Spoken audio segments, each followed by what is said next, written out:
pui? Un becisol. Sunt curios ce se va întâmpla. 3, 2, 1. O să vedem. Plutește! Stă la suprafață. Da. Foarte interesant. Să punem pe celelalte bețișoare aici. Bun, acum eu aleg.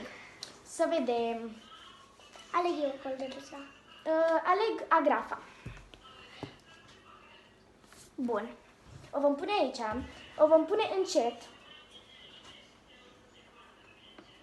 Și se pare că merge jos. Este foarte interesant. Pentru că nu o faci așa.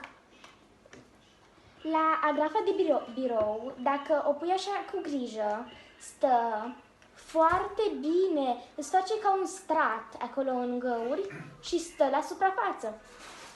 Iar agrafa de păr merge jos.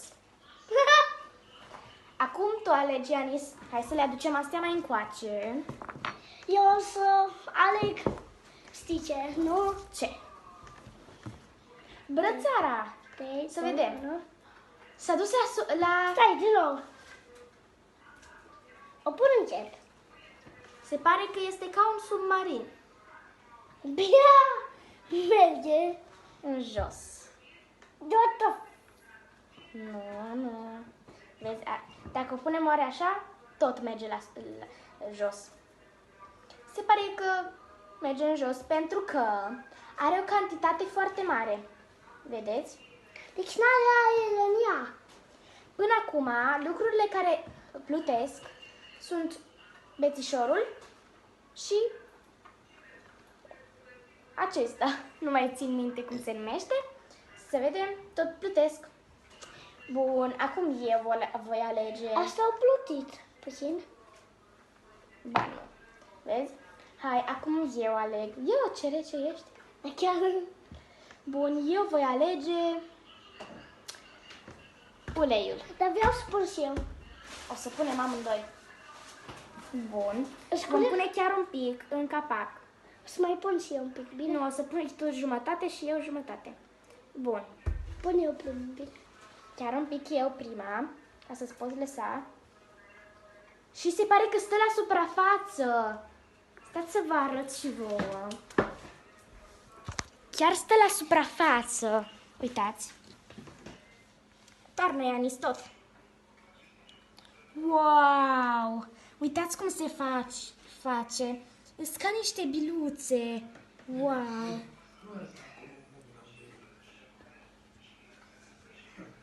Este foarte interesant. Uite, dacă luăm acest bețișor, wow! Mai punem un pic. Nu, pune ăla, că nu vrem să irosim. Hai, pune tot capacul. Pune capacul. Se pare că plutește. Capacul se pare că plutește și el, dar îl vom scoate afară. Și mai avem două variante. Da. Chiar foarte interesante din partea mea. Acum eu aleg. Da. Presupun Alege tu. asta.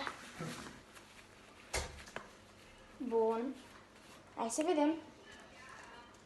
Sarea? Wow! Cum se vede. Stai.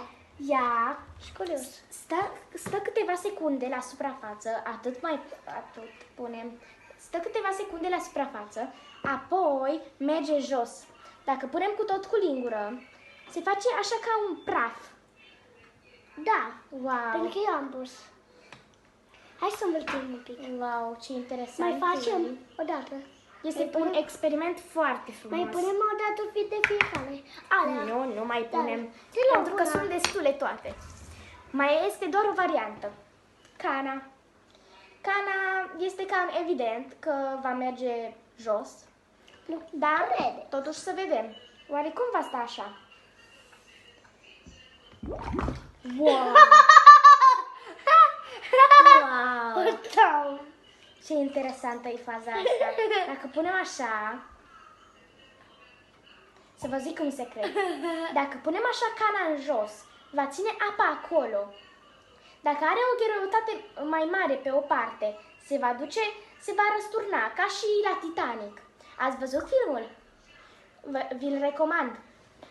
El s-a dărâmat deoarece a fost mai greu într-o parte și în alta mai ușoară. El, când este într-o parte mai greu... Ce s-a ciocnit? Da, Titanicul și s-a ciocnit, dar cana este altfel. Dacă este mai grea într-o parte, vedeți, dă aerul afară, uitați, așa, și dacă las asta, vedeți? Dacă nu stă așa, uitați, deci dacă stă drept, ține aerul acolo. Dacă nu, stați un pic să vedeți și voi, dacă nu stă așa, el face o bulă mare. Da. Și stai să vedeți la mine. Stai să vedeți. Hai să vedeți și voi cât de interesant este.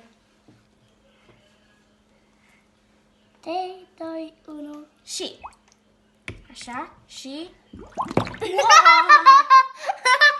Îmi place. și uitați cum se vede. Uitați-vă. Atât pentru azi. Ne vedem și data viitoare pe școala. Pa! Bine, Și dați un like.